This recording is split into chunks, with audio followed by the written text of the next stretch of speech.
ഇതാണ് ഹൈദരാബാദ് എയർപോർട്ടിലേക്ക് വരുന്ന വഴിയാണിത്. ഹൈദരാബാദ് എയർപോർട്ടാണ് ഇത്. ഹൈദരാബാദിലെ ഔട്ട്സൈഡുള്ള വ്യൂ ആണിത്. ഓക്കെ, പിന്നെ അകത്തോട്ട് വന്നു കഴിഞ്ഞാൽ ഇതാണ് ഹൈദരാബാദ് എയർപോർട്ടിൻ്റെ ഔട്ട്സൈഡ്. ഇനി നമ്മൾ ഹൈദരാബാദ് എയർപോർട്ടിലേക്ക് അകത്ത് കയറുകയാണ്. ഞാൻ നമുക്ക് കാണാം ബാക്കി കാഴ്ചകളൊക്കെ. ഞാനിതാ എയർപോർട്ടിലോട്ട് നടന്നുകൊണ്ടിരിക്കുകയാണ്. ഓക്കെ, എയർപോർട്ടിലേക്ക് ഡൊമസ്റ്റിക് ലോഞ്ചാണിത്, ഇൻ്റർനാഷണൽ അല്ല. ഡൊമസ്റ്റിക് ലോഞ്ചിലോട്ട് പോവുകയാണ്.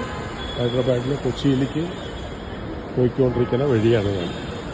ഓക്കെ, സോ ഇവിടെ ഗേറ്റിൻ്റെ എൻട്രൻസ് ആണ്. എയർപോർട്ടിൻ്റെ അകത്തെ കാർ പാർക്കിങ്ങിൽ നിന്ന് എയർപോർട്ടിലേക്ക് പോകുന്ന എൻട്രൻസ് ആണത്. ഓക്കെ, അങ്ങനെ പോകണം.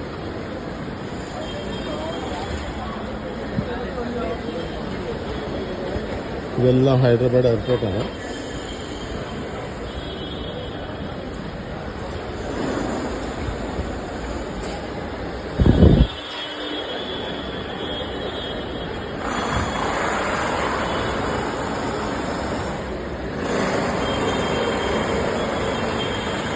ഇവിടെ സ്ക്രീനിങ് നടക്കുകയാണ്. ഇവിടെ ലഗേജൊക്കെ ഇവിടെ സ്ക്രീനിങ് ഇടണം. ഓക്കെ, സ്ക്രീനിങ് ഇട്ടിട്ട് നമുക്ക് പോകാനുണ്ട്. സ്ക്രീനിങ് ഇടാൻ പോകണം.